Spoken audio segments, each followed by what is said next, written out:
Šta o Bosni kažu izvori od najranijih vremena?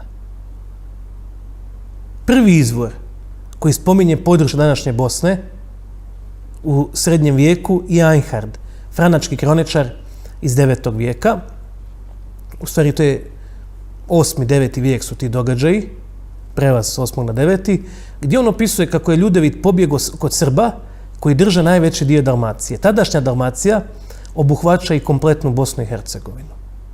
Tadašnji pojam Dalmacije. Odnosno, tada je Dalmacija su gradovi, znači koriste se dva pojma. Gradovi su Dalmacija i cijelo to područje. Pa onda kasnije ima opet da je otišao od Srba u Dalmaciju. Znači od Srba iz te Dalmacije, odnosno vjerovatno Bosne, Hercegovine, Dalmatinske Zagore, prelazi u dalmatinske gradove. To je ono iz Dalmacije u Dalmaciju, koji danas imate Dalmaciju u širem smislu, od Zadra, recimo, Starigrada tamo pa do Dubrovnika, a u užem smislu je to Splitsko-dalmatinska županija.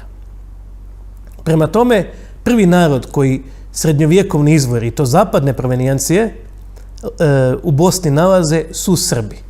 I kad idete dalje, u sabor crkveni iz 925. opet vidite da se tu govori o Srbima koji žive na području današnje Bosne i Hercegovine. Znači, to su izvori koji Srbima sigurno nisu skloni. Kad odemo u istočne izvore, recimo Vizantija, takozvana, odnosno Romejsko carstvo, Konstantin Porfirogenet, o kojem ćemo ovdje raditi cijelu emisiju o tom jednom njegovom spisu, i da li njegovi i tako dalje, međutim uzet ćemo, to je spis iz 10. stoljeća, i piše srpska zemljica Bosna. Znači da je srpska. Tako on to vidi. E sad, da li je ili nije, vidjet ćemo tokom ovog predavanja. I on tamo kaže o Travunjanima, Konavljanima, Zahumljanima, znači to je naša Hercegovina i ovaj dio Dalmacije. Da su to u suštini Srbi. Evo, to je jednostavno, kaže, recimo kad piše o Neretljanima, o Pagani, znači to vam je negdje od Omiša pa tamo sve skoro do Dubrovnika.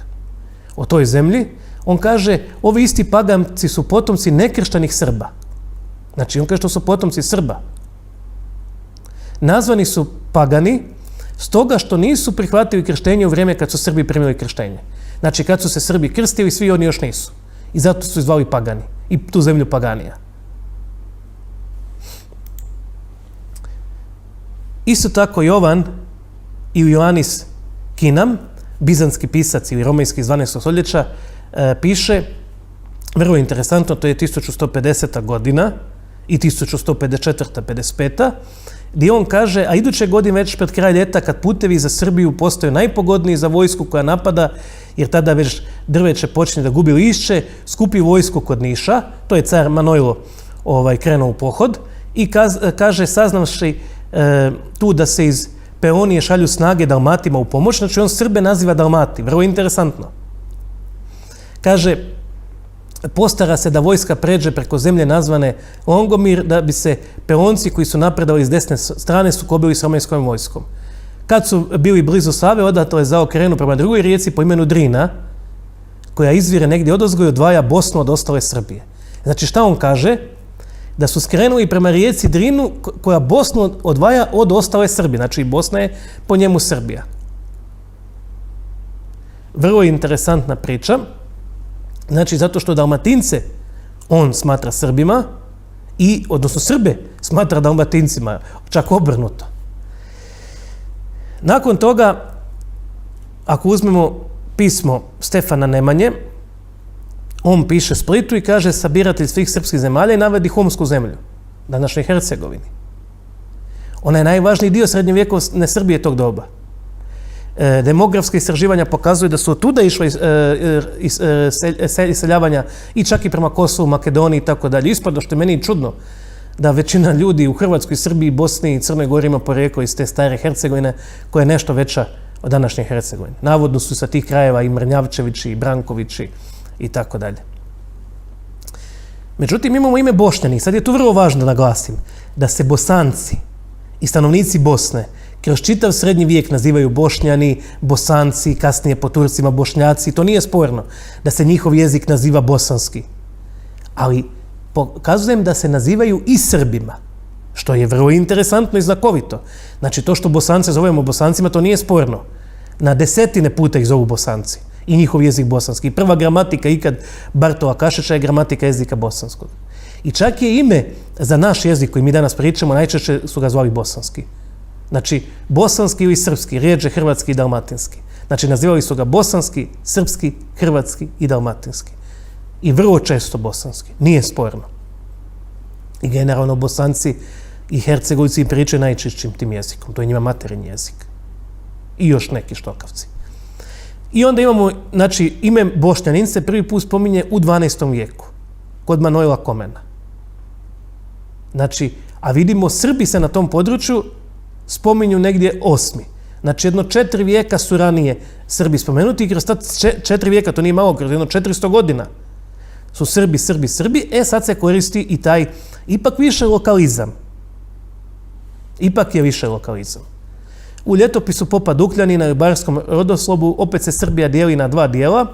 To je znači Srbija je Zagorska i Primorska. Primorska obuhvaća taj dio gdje je Hercegovina, gdje je taj dio Dalmacije, a Zagorska obuhvaća Bosnu i tamo dalje Srbiju.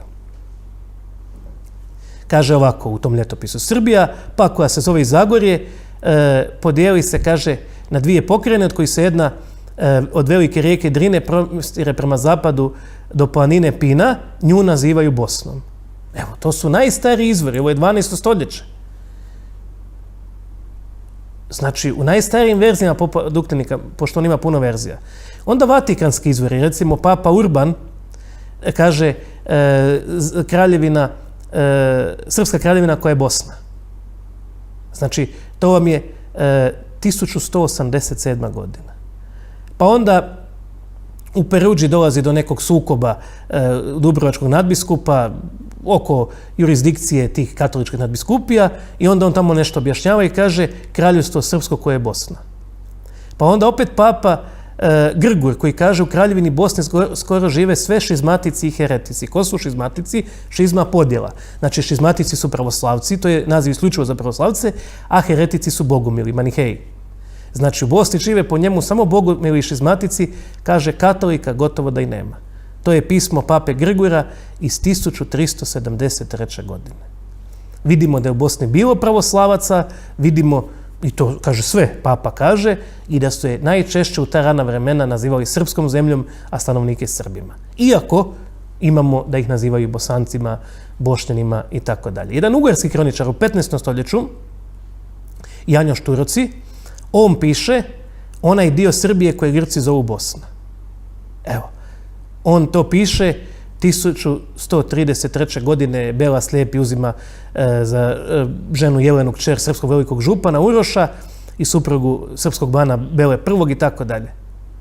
I znači on o tome piše u 15. stoljeću. Znači ovdje već imamo nekih 600 godina kontinuiteta da se Bosna naziva srpskom. Da vidimo što kažu Turci.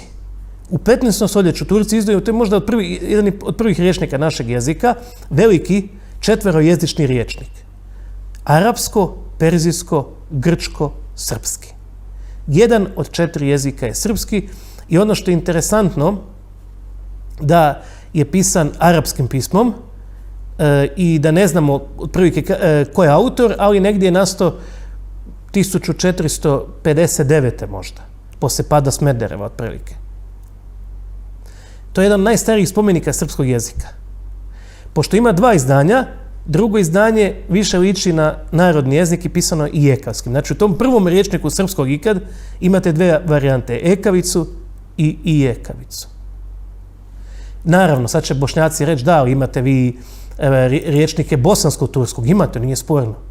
Imate i da se Srbi nazivaju Bosancima. Imaju.